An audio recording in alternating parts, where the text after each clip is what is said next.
Fala galera, tudo bom com vocês? Hoje eu vim aqui para trazer para vocês aqui o deck que eu montei para poder jogar lá o campeonato de Black Silver lá na academia de jogos. É um deck bem bacana. Eu quis fazer um deck aqui temático, né? Que eu gosto bastante de deck tribais. Então o deck ele é todo composto por Eldrazi e ele também é inteiro Devoid, né? Todas as cartas são Devoid, isso dá uma sinergia bem bacana aí pro deck. A base dele é azul e vermelha. Eu vou mostrar aqui mais ou menos para vocês como é que está estruturado. Não ficou um deck assim tão forte quanto eu gostaria, obviamente, mas ficou um deck bem divertido, um deck que joga muito bem, que eu acho que é a parte mais importante, que é você conseguir se divertir no formato com o deck que você gostou de montar, né? Vou mostrar aqui para vocês a base de mana. São aqui 7 ilhas.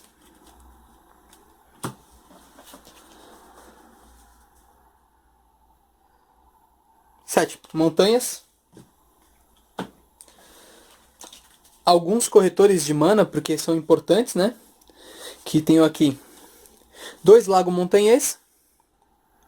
Essa aqui é a única carta que não é do bloco de Zendikar, né? Essa daqui é de Shadows over Innistrad. Então são 2 Lago Montanhês, entra no campo de batalha virado e adiciona ou mana azul ou mana vermelha à sua reserva de mana. Coloquei 2 aí pra dar uma corrigida na curva de mana. Coloquei também aí 2 Litorais Desconhecidos, vira, adiciona uma mana incolor à sua reserva de mana, ou você pode também tapar ele junto com outro terreno qualquer e adicionar uma mana da cor que você quiser à sua reserva de mana. Muito bom também para poder corrigir a curva de mana.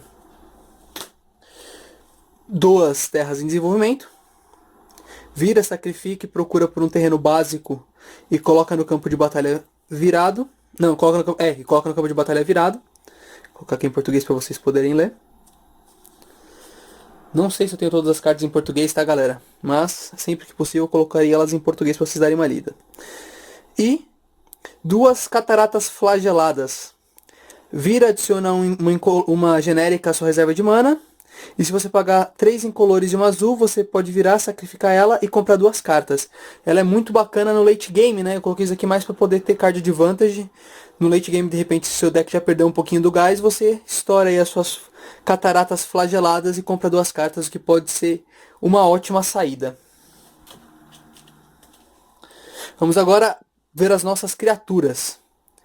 Começar aqui na curva 1. Aquela criaturinha que a gente quer baixar no primeiro turno. O deck ele não ficou tão rápido, ele é um deck ali de curva 2, 3, mas no primeiro turno, quando essa carta aqui vem, é muito bacana. Eu coloquei 3 Zangão da Recuperação. Uma mana azul, é uma criatura desprovida, ou seja, devoid, né? Não tem cor. E ele tem Ingerir. Toda vez que ele causa dano de combate a um jogador, aquele jogador exila o card do topo do seu Grimório. E quando ele morre, você pode comprar uma carta e descartar uma carta. De repente você vê com uma mão meio flodada. E se você tiver com ele na mão, você pode manter essa mão meio flodada, porque ele vai bater, em algum momento ele vai morrer. É uma criatura que você pode usar ela para um chop block, para alguma coisa desse tipo. E aí você descarta o seu terreno e compra uma carta nova, você dá uma reciclada na sua mão. Vamos agora aqui para a curva 2. Errante da Maré. Uma incolor e uma azul. Também é desprovido, e as outras criaturas incolores que você controla ganham +0/+1. Uma criatura 0/5 com um corpo muito forte.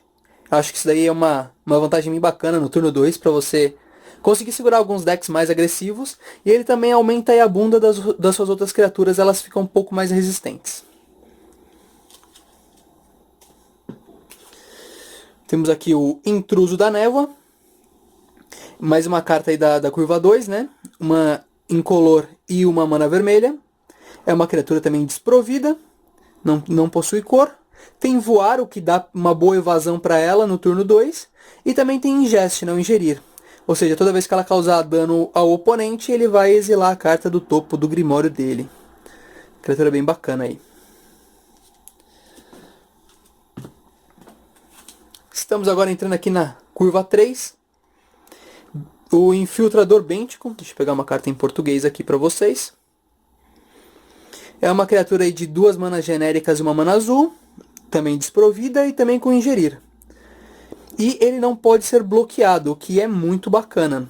Ou seja, ele é uma carta que ele vai passar, ele tem uma evasão muito incrível, ou seja, ele não vai poder ser bloqueado, e ele vai ficar ali fazendo com que o seu oponente coloque a carta do topo do Grimório no cemitério, e isso daí dá uma atrapalhada muito grande, desculpa, no cemitério não, em exílio, ele exila a carta do topo.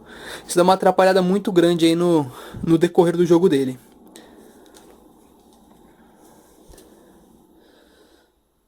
Mais uma carta aqui da curva 3. Duas incolores e uma mana azul. É o Guia Ruinoso. Uma criatura também de Eldrazi, desprovida com ingerir. E as outras criaturas incolores que você controla recebem +1/+0. Ou seja, assim como aquela carta que a gente viu na curva 2, aumentava um pouco a bunda das nossas criaturas, essa daqui deixa nossas criaturas um pouco mais agressivas. Ou seja, elas vão aí ter um pouquinho mais de porrada, elas vão bater um pouco mais forte. Também é uma carta muito bacana.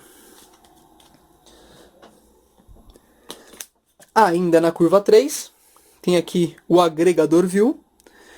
O Agregador Vil é uma carta bem forte, porque você provavelmente vai conseguir colocar um board bacana de criaturas, mas mais que isso porque tem uma bunda muito grande, né? Ela é *5. É uma criatura desprovida.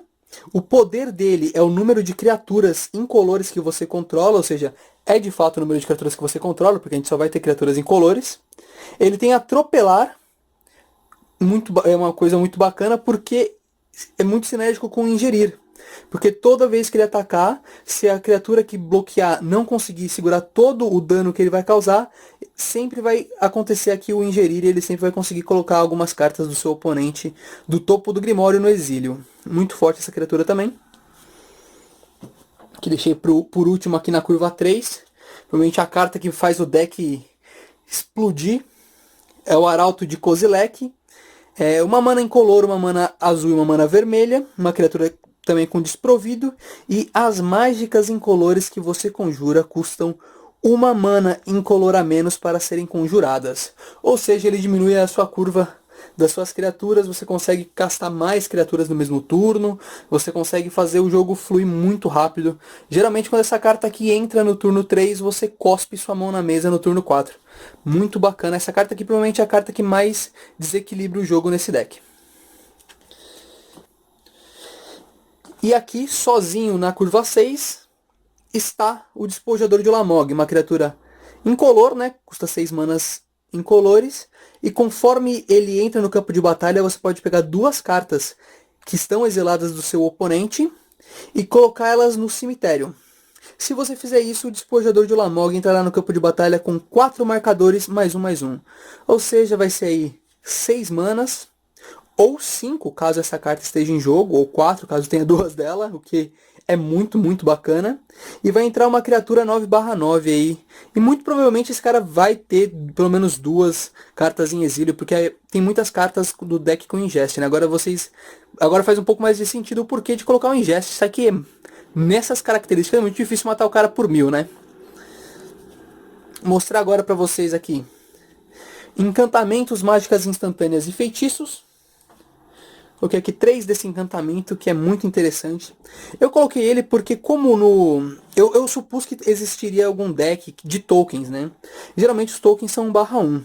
E essa carta aqui é praticamente um removal instantâneo. É uma carta que custa 2 manas incolores e uma mana vermelha. Viveiro fundido. É um encantamento, desprovido também. E toda vez que você conjura uma mágica incolor, o viveiro fundido causa 1 ponto de dano à criatura ou ao jogador alvo. Ou seja, caso você esteja contra tokens ou o cara tenha criaturas que não tem uma resistência grande, isso daqui é um removal instantâneo. E caso você não opte por matar uma criatura de defesa com 1 de resistência, você também pode ir despejando isso daqui na cara dele. Todas as mágicas desse deck são incolores, então isso daqui acaba se tornando uma máquina no campo de batalha. Feitiço. Toque do Vazio. 2 genéricas e duas incolores e uma vermelha. Também é uma mágica com desprovido. E o Toque do Vazio causa 3 pontos de dano à criatura ou ao jogador alvo. E se uma criatura que sofreu dano dessa maneira morreria nesse turno, em vez disso exilia. Ou seja, mais uma forma de colocar uma carta ali em exílio, para quando entrar aqui o nosso despojador de Ulamog fazer um estrago bem maior, além de ser um ótimo removal ou um finalizador, caso o cara esteja ali por 3 de vida. Mágicas instantâneas. Primeiro aqui um Murchar a Mágica, também desprovido, e anula a mágica alvo a menos que o seu controlador pague 4. Se aquela mágica for anulada daquela maneira, em vez de colocar no cemitério de seu dono, você exila ela. Mais uma forma de colocar uma carta em exílio. E, apesar de ser uma nula de 3 manas, existe a chance dele custar menos. E ele também é uma nula que geralmente costuma resolver. Não costuma... Eu, pelo menos, das vezes que joguei com esse deck lá, eu não vi ninguém pagar essas 4 manas. Mas é mais aí uma precaução.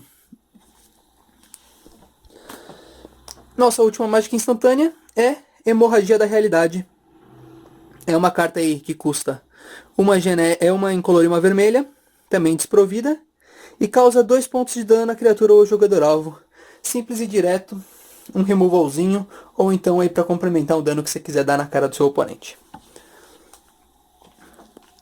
Vamos agora conhecer o sideboard.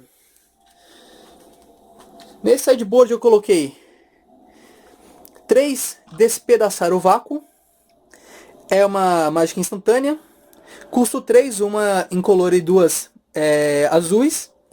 Desprovido também e anula a mágica alvo. Se aquela mágica for anulada dessa maneira, em vez de colocá-la no cemitério do dono, você exila ela. Mais uma forma de exilar. Muito bom caso você precise controlar mais o jogo. Varrer da Existência. Exilia permanente alvo, resolve qualquer coisa no formato. Muito bacana. 7 manas, né? Um pouco caro, mas a gente pode pensar que talvez custe menos devido àquela nossa carta que reduz o custo. Mais 2 Hemorragias da Realidade, para caso você precise de um removalzinho aí de baixo custo. 2 Zangão Espinhoso. 2 manas incolores e uma mana vermelha. Desprovido. Você pode virar ele e ele causa um ponto de dano a cada oponente. E se você conjurar uma mágica incolor, você desvira ele. Ou seja, você pode ali ficar causando um ponto de dano, fazendo uma mágica, desvirando. Mais um ponto de dano, mais uma mágica, desvira. No próximo turno faz de novo. Muito bacana, é um clock que é muito bom a seu favor. E 3 Presença do Titã. Eu acho a arte dessa carta muito, muito bonita. E como custo adicional para conjurar a presença do Titã, você revela um card de criatura incolor da sua mão, o que é muito provável que você tenha. E você exila a criatura alvo se o poder dela for igual ou inferior ao poder do card revelado. Mais um removalzinho bacana, funciona muito bem caso o cara não tenha criaturas com o poder muito forte. E para finalizar aqui, 3 Processador da Ruína. 7 manas, criatura 7/8. E quando você conjura o Processador da Ruína, você pode colocar um card exilado de um oponente no cemitério dele. E se fizer isso, você ganha 5 pontos de vida. Em uma partida aí que o cara é mais agressivo e você precisa recuperar aí os pontos de vida que você perdeu, essa carta aqui é muito bacana. Bom, galera, esse daí foi o deck que eu montei aí pra poder jogar o Black Silver. Foi minha primeira tentativa de montar um deck Black Silver. Eu vou te falar que foi muito divertido. Eu quis me ater mesmo em um bloco só, no caso aqui, o bloco de Zendikar, que tem Juramento das Sentinelas e Batalha por Zendikar. Com apenas aquela carta da curva de mana para poder... que ficaria muito difícil jogar sem ela para corrigir a curva de mana. Fiz um deck que é um deck tribal de Eldrazi. E um deck que é inteiro Devoid. Então foi um deck que eu gostei bastante de montar. A maioria dessas cartas eu já tinha na minha casa. São cartas muito bacanas, elas são bem sinérgicas. Eu precisei comprar só uma carta ou outra, porque eu não tinha o número de repetições necessárias. Mas esse daqui foi o deck que eu resolvi testar aí nesse formato muito bacana. Espero que vocês tenham gostado do vídeo. Espero que dessa vez o áudio tenha ficado bom. Espero que tenha ficado mesmo. E se você gostou do vídeo, se inscreve no canal aí, curta o vídeo e logo mais vai sair dos 2 gameplays que eu gravei lá na academia de jogos jogando com esse deck. Peguei decks muito fortes, muito bacana mesmo. Se você está curioso para saber como que é o formato, você vai ver 2 decks que são muito bacanas e muito fortes. E vai sair provavelmente na semana que vem. Então se inscreve aí no canal para poder acompanhar esses vídeos, beleza? Falou!